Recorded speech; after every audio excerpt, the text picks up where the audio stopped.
নমস্কাৰ। আজি আমি কথা পাতিম মন্দিৰত ৰাখা কমল জল ইমান মহত্বপূৰ্ণ কিয়।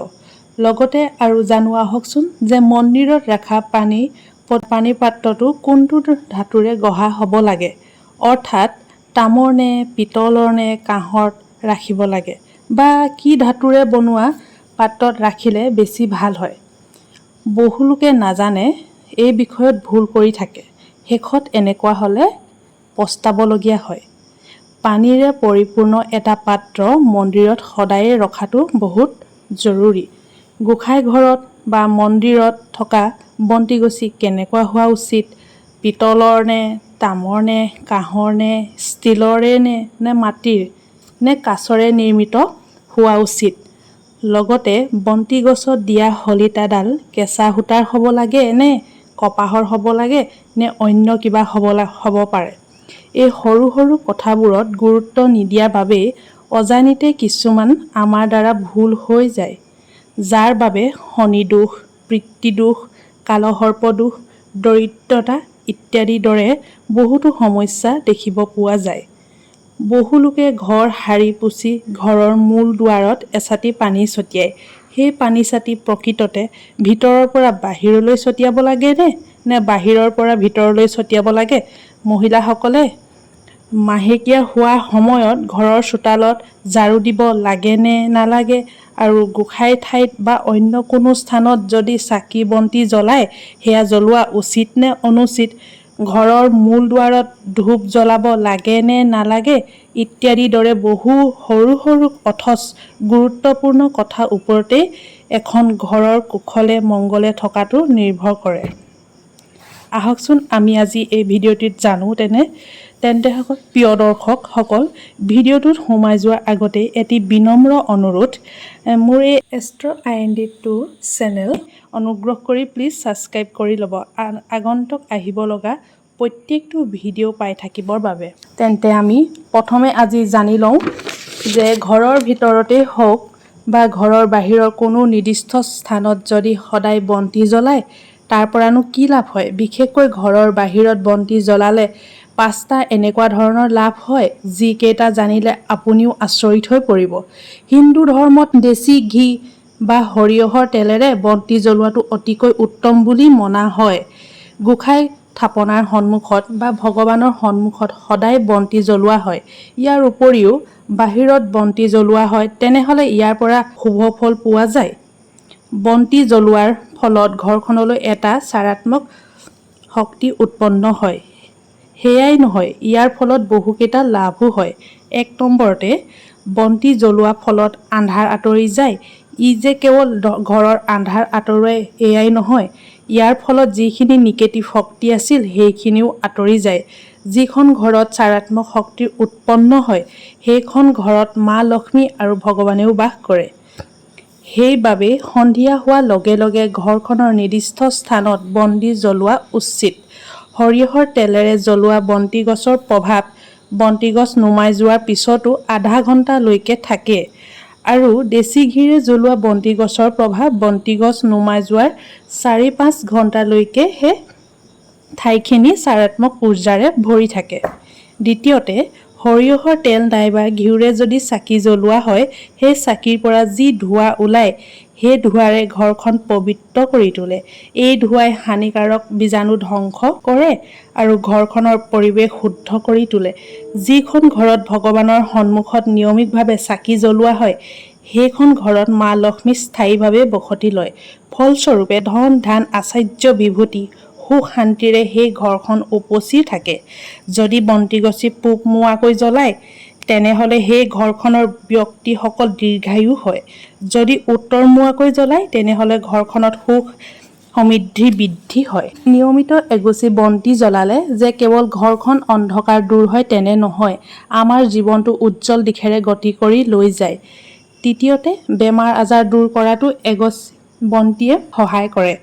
সৰিয়হ বা ঘিৰে যিগছ বন্তি জ্বলায় সেই বন্তিৰ পৰা যি ধোঁৱা উৎপন্ন হয় সেই ধোঁৱাই মানুহৰ স্বাস্থ্য ভালে ৰখাটোত সহায় কৰে।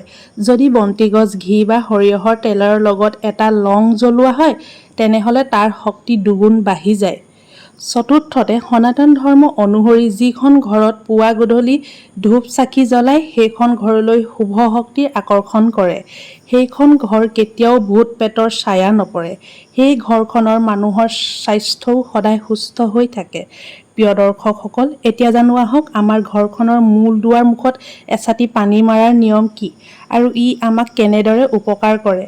ৰাতি খোৱা বোৱাৰ পিছত পাকঘৰ পৰিষ্কাৰ কৰাৰ পিছত এটা পাত্ৰত যিকোনো ধাতুৰ গঢ়া হ'ব পাৰে, কাঁহৰ, পিতল, চিলভাৰ যিয়েই নহওক, তেনেকুৱা এটা পৰিষ্কাৰ পাত্ৰত যদি সম্ভৱ হয় যদি আনি থোৱা গংগাজল থাকে, অকণমান গংগাজল পাত্ৰটোত দি লওক। তাৰ ওপৰত বিশুদ্ধ পানী ঢালি পুৰ কৰি থৈ দিয়ক। যদি ঘটি লৈছে 1 ঘটি থওক, যদি গিলাচ লৈছে 1 গিলাচ থওক। আৰু সেই পানীখিনি ৰাতিপুৱা শুই উঠিয়ে সূৰ্য উদয় হোৱাৰ আগতেই আপুনি ঘৰৰ মূল দুৱাৰৰ মুখত ভিতৰৰ পৰা বাহিৰলৈ অলপ ছটিয়াই দিয়ক। মান্যতা অনুসৰি ঘৰৰ যিকোনো সমস্যা, আৰ্থিক হওক, মানসিক হওক, ঘৰৰ পৰিয়ালৰ মাজত বিভিন্ন ধৰণৰ কণ্ডল ইত্যাদি যিখিনি সমস্যা থাকে সেই পানী ছাতিৰ লগত ঘৰৰ পৰা বাহিৰ হৈ যায়।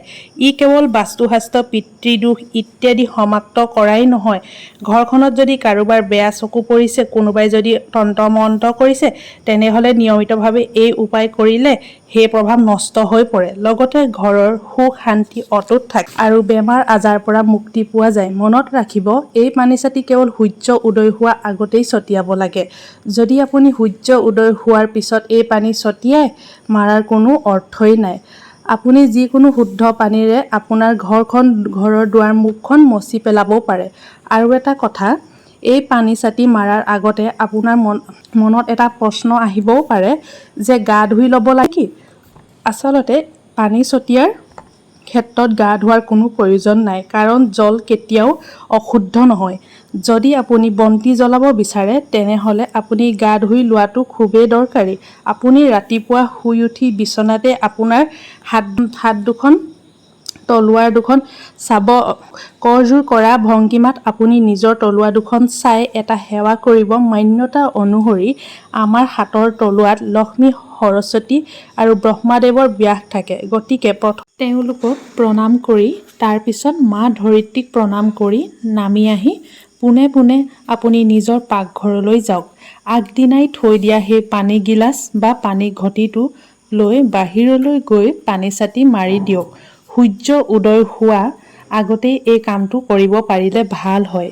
মাহেকীয়া হৈ থকাৰ সময়ত আপুনি পানী এচাতি মুখ্য দুৱাৰত মৰাটো কোনো অপৰাধ নহয়।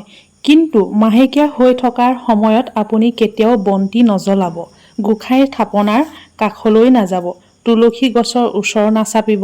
ৰাতিপুৱা সূৰ্য উদয় হোৱাৰ আগতেই ঘৰৰ মুখ্য দুৱাৰদলিত এনেকৈ পানী ছটিয়ালে মৃত পিতৃসকলে সন্তুষ্ট হয় আৰু তেওঁলোকেও আশীৰ্বাদ প্ৰদান কৰে। হয়তো আপোনাৰ মনত আৰু এটা প্ৰশ্নই উদয় হ'ব পাৰে, যেতিয়া আমি পানী ছটিয়াওঁ তাৰ আগত ঘৰ চোতাল সাৰিব লাগিব নেকি? এই প্ৰশ্নটোৰ উত্তৰটো হিচাপে মই এটাই কথা ক'ব পাৰোঁ, যেতিয়া আপুনি পানী ছাতি মাৰে তাৰ আগতে ঘৰ চোতাল সাৰি লোৱাৰ কোনো প্ৰয়োজন নাই। আপুনি ৰাতিপুৱা শুই উঠি মুখ্য দুৱাৰত পানী ছাতি মৰাৰ পিছত আপুনি ভিতৰ সোমাই আহি বাকী যিখিনি কৰ্ম থাকে নৈমিত্তিক আপোনাৰ কৰ্মখিনি কৰিব পাৰে। বহুলোকে ভাড়াঘৰত থাকে, ফ্লেটত থাকে বা অন্য কোনো সৰু ঘৰত থাকে। তেওঁলোকে য'তেই থাকে বা এটা সৰু ৰুমতে আছে যেনিবা, সেই সৰু ৰুমৰ দুৱাৰখনেই তেওঁৰ কাৰণে মুখ্য দুৱাৰ। তেওঁ নিজৰ ঘৰ বুলি ভাবি যেতিয়া সেই ৰুমটোতে আছে, ৰুমটোৰ পৰা ওলাই যোৱা যিখন দুৱাৰ সেইখনেই তেওঁৰ কাৰণে মুখ্য দুৱাৰ হ'ব। ৰাতিপুৱা সেই দুৱাৰখনৰ দুৱাৰদলিত পানী ছটিয়ালেই হ'ব আৰু যিখিনি পানী বাচি যায় সেইখিনি পানীৰে আপুনি দুৱাৰখন মচি পেলাবও পাৰে। ফ্লেটত থকা লোকসকলৰ বাবেও কথা একেটাই। যিখন দুৱাৰেদি তেওঁলোক নিজৰ মূল ঘৰলৈ ওলোৱা সোমোৱা কৰে, সেইখনেই তেওঁলোকৰ কাৰণে মুখ্য দুৱাৰ হ'ব। বহুতে প্ৰশ্ন কৰা দেখা যায় যে ঘৰৰ গোসাঁই ঘৰত বা মন্দিৰত এলোটা পানী ৰাখিব লাগে নে নালাগে, আৰু এটা গোসাঁই ঠাইত ৰখা পানী লোটাৰে কি কৰিব লাগে।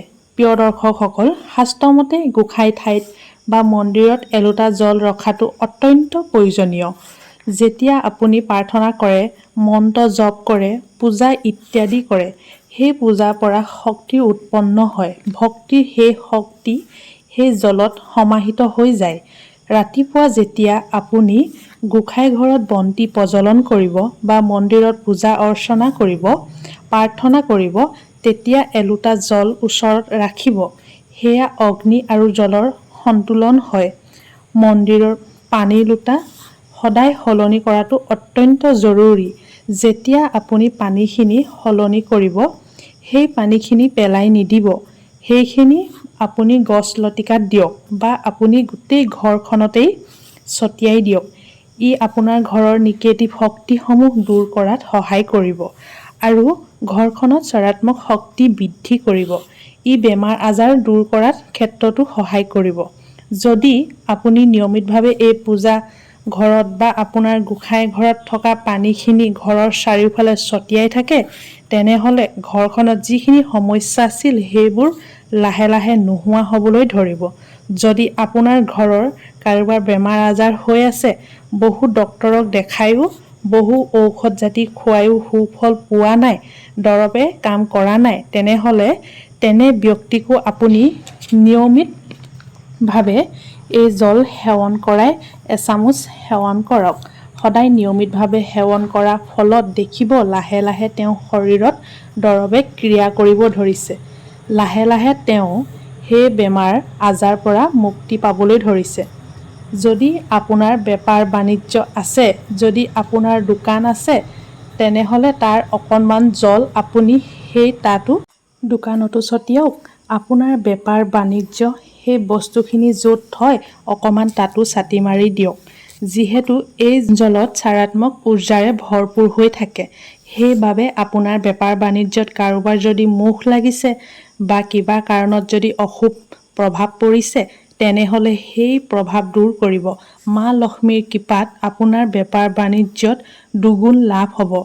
আমাৰ জীয়াই থাকিবৰ বাবে যেনে খাদ্যৰ যিমান প্ৰয়োজন, ঠিক সিমানেই মন্দিৰত এই দুটা জল ৰখাটো সিমানেই প্ৰয়োজন। গোসাঁই ঘৰত বা মন্দিৰত ৰখা পানীৰ পাত্ৰটো তামৰ বা পিতলৰ হোৱা উচিত। আপোনালোকে মোৰ ভিডিঅ'টো চাই ভাল পালে যদি কমেণ্টত জয় মা লক্ষ্মী লিখিবলৈ কিন্তু নাপাহৰিব। প্ৰিয় দৰ্শক, আজিলৈ ভিডিঅ'টি ইমানতে সামৰণি দিয়া হৈছে। ইয়াৰ পিছৰ ভিডিঅ'ত চাবৰ কাৰণে মোৰ চেনেলটো ছাবস্ক্ৰাইব কৰি ল'ব। আজিলৈ আহিছোঁ, ধন্যবাদ।